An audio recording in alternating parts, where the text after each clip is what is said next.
Look into lens. Don't smile yet. You walked into a room full of people. Maybe a party, maybe a family gathering, maybe just a house with too many people in it.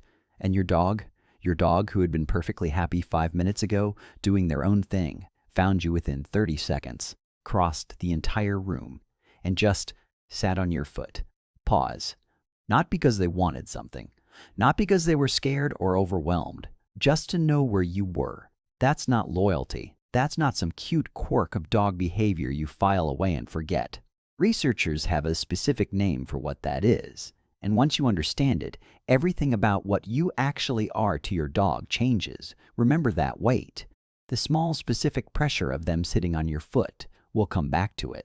We've been calling dogs our best friends for so long the phrase doesn't land anymore. It's on bumper stickers, coffee mugs, embroidered onto throw pillows. It means everything and therefore nothing. In the other popular framing, the pack leader thing, the idea that dogs need a dominant authority figure to submit to, that's been pretty thoroughly dismantled by actual behavioral science at this point. That model was based on wolf studies that turned out to be wrong even about wolves. So here's what the science actually says, and I want to be careful here because it sounds almost too simple. But look, wait. To understand what dogs actually do, you first need to understand what they actually need. Reset. Slower. What a dog needs, at a deep neurological level, is a secure base. A figure that regulates their emotional world. Someone whose presence alone tells their nervous system, you are safe. You are not alone. The world is manageable right now. That's not a friend. That's not a pack leader. That's a parent. Point 5 is the one I want you to actually sit with, because it's about what happens to the parental bond when it gets quietly disrupted. Not broken, not damaged, just interrupted in ways that happen in almost every house, every week, without anyone realizing what it cost the dog. Quiet look into lens. If you've ever felt like your dog needs you in a way that goes deeper than you fully understand, you're right. And there's a reason. Keep watching. Subscribe if this is the kind of thing you come here for. In 2013, researchers at the University of Vienna did something quietly remarkable. They designed attachment studies for dogs and owners, directly mirroring the famous strange situation experiments that developmental psychologists have used for decades to study how human infants bond with their parents. The results were nearly identical. When owners were present, dogs explored their environment confidently. When owners left the room, dogs became distressed and disengaged, not just sad, but functionally impaired. When owners came back, dogs sought proximity and calmed down. And here's the part that matters. They ran the same test with strangers. A warm, friendly stranger who gave attention and treats didn't matter. The calming effect was specific. Not to humans in general, not to friendly adults, but to their person. That's not just preference, that's attachment. The same neurological architecture that bonds a child to a parent exists, almost note for note, between a dog and their owner. Researchers called it the secure base effect. Cause. Let it register. You are not just someone they live with. You are the emotional infrastructure of their entire world. There's a behavior in human development called social referencing. When a toddler encounters something uncertain, a new person, a strange object, an unfamiliar sound, they don't decide how to feel about it on their own. They look at their parent's face first. If the parent looks calm, the child investigates. If the parent looks alarmed, the child backs away. Dogs do the exact same thing.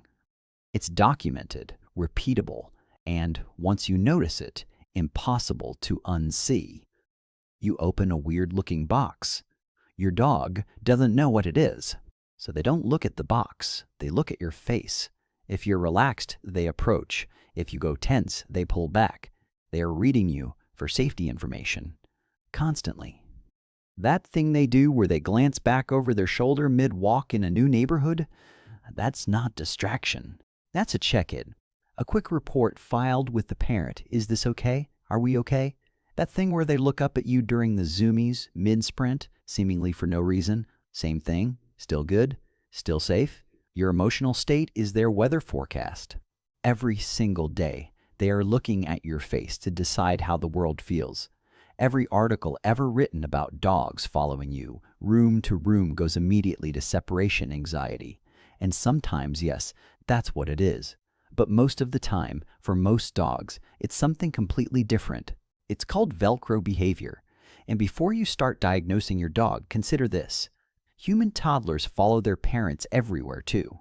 We don't call that a disorder, we call it attachment. The distinction matters, not just as a label, but practically. A dog with healthy attachment follows you because being near you feels good, safe, right, natural.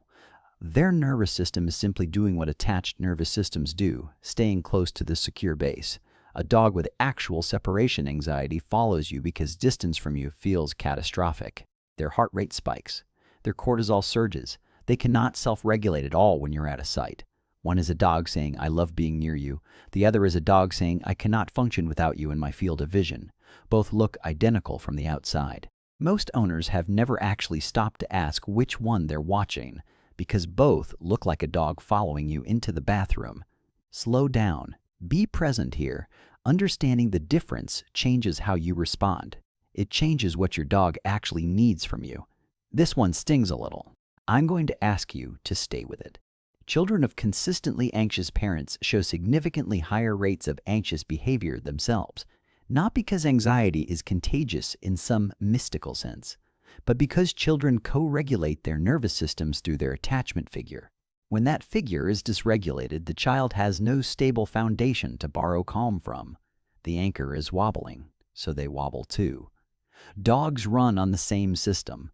When you come home stressed, phone in hand, shoulders tight, voice clipped, your dog's cortisol levels spike within minutes. Studies have measured this directly. They don't know why you're tense. They don't understand deadlines or difficult people or traffic. They just know the anchor is wobbling. And when the anchor wobbles, the world might not be safe.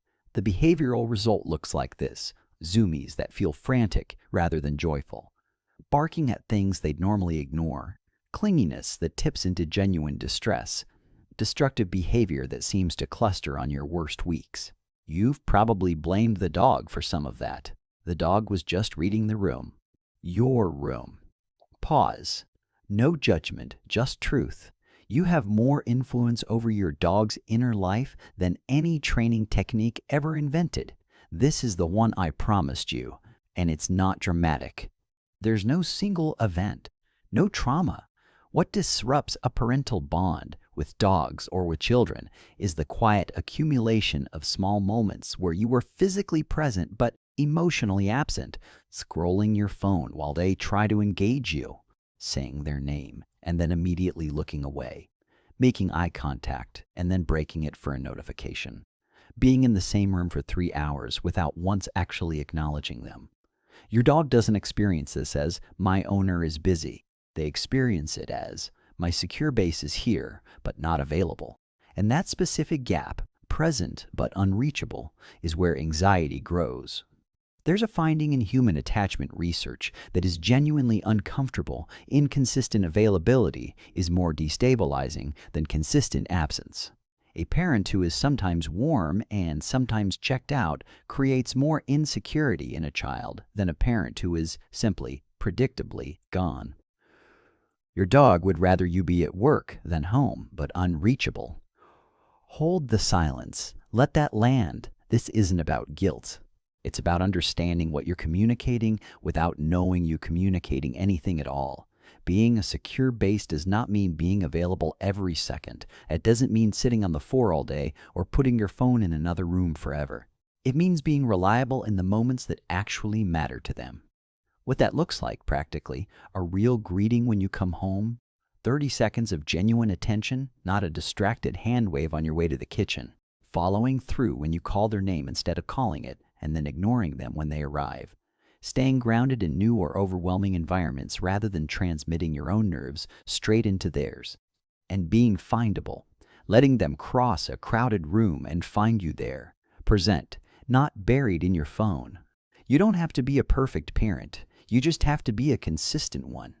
The honest, slightly uncomfortable truth: almost none of this costs money or time in any significant way. It's presence. Small, regular doses of being genuinely fully there. That's the whole foundation. Creator sits, calm, grounded. We started with that moment. Your dog crossing a room full of people, not because they wanted something, not because they were scared, and sitting on your foot. Now you know what that is. That's a child checking that their parent is still there. That's an attached nervous system seeking its secure base because the world got a little too loud and a little too big. That's 15,000 years of coevolution producing one honest, wordless request. Be my safe place, not a demand, not neediness.